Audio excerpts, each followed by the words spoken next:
आज की ज़िंदगी में जितना इजी डिस्ट्रैक्ट होना है उससे कई ज़्यादा डिफ़िकल्ट है फोकस्ड रहना। किसी भी काम को पूरी लगन से कर पाना काफ़ी मुश्किल हो गया है। आप कभी भी बाहर जाके किसी को भी देखो, सब अपने डिवाइसेस में पूरी तरह से डूबे हुए हैं। अब उनकी भी कोई गलती नहीं है। जो मीडिया वो कंज्यूम करते हैं वो इतने जीनियस तरीके से डेवलप किए जाते हैं कि कोई भी उसे एक बार कंज्यूम करे तो बार बार उसका मन उसे कंज्यूम करने का करता है। अब आखिर ऐसा होता क्यों है, पहले ये समझते हैं। साइंटिस्ट ने एक एक्सपेरिमेंट किया जिसमें कि उन्होंने एक भूखे चूहे को एक केज में रखा जिसमें कि एक लीवर था। अब वो चूहा भूख से तिलमिलाने लगा और एक्सीडेंटली उसने वो लीवर प्रेस कर दिया और साइंटिस्ट ने एज अ रिवॉर्ड केज में खाना डाला।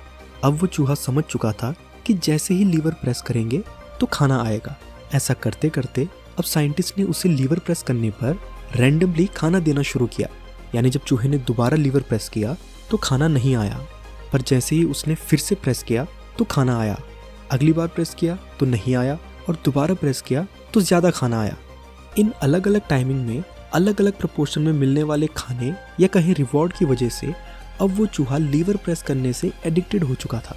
मतलब कि अब वो सिर्फ खाने के लिए लीवर प्रेस नहीं कर रहा था, बल्कि लीवर प्रेस करने से उसे मज़ा आने लगा था।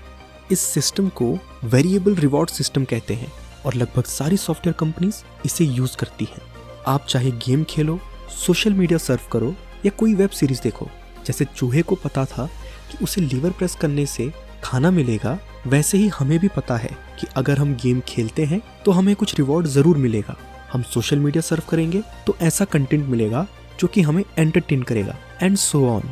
अब ऐसा इसलिए होता है क्योंकि जब हमें कोई सेंस ऑफ अकॉम्प्लिशमेंट फील होती है या कहें कि किसी काम को करने से हमें मज़ा आता है, तो उस समय हमारे ब्रेन में एक हार्मोन रिलीज होता है जिसे कि डोपामिन कहते हैं।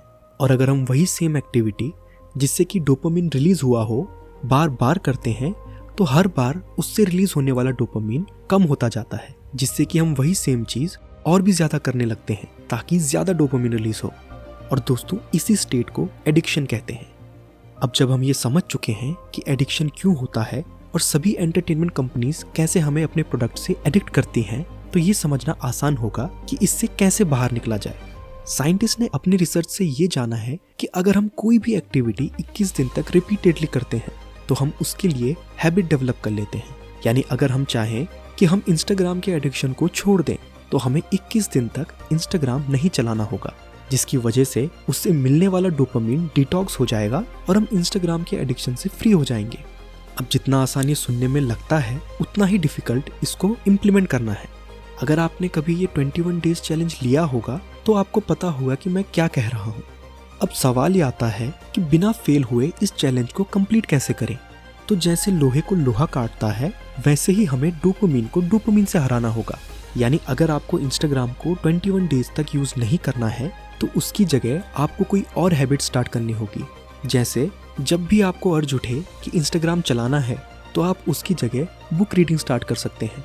लेकिन ये याद रखना कि अगर आपको बुक रीडिंग की आदत नहीं है तो लॉन्ग टाइम तक बुक रीड ना करें। यानी पहले दिन उतनी देर तक की बुक पढ़ें जितनी देर तक आप कंफर्टेबल हो और अगले दिन जस्ट उससे 5 मिनट एक्स्ट्रा पढ़ें।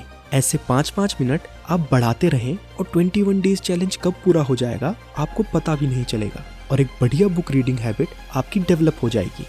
अब रिसर्चर्स ये भी कहते हैं कि अगर आप 21 डेज चैलेंज कंप्लीट कर लेते हो तो उसके नेक्स्ट 90 डेज तक अगर आप वो एक्टिविटी कंटिन्यू करते हो तो वो एक परमानेंट हैबिट बन जाती है।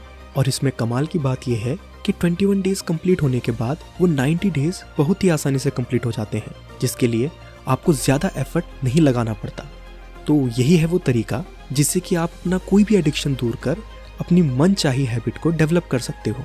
आशा करता हूँ कि आपको ये वीडियो समझ आई होगी। मैं मिलता हूँ आपसे नेक्स्ट वीडियो में फिर किसी इंटरेस्टिंग टॉपिक के साथ। ये वीडियो पूरा देखने के लिए धन्यवाद।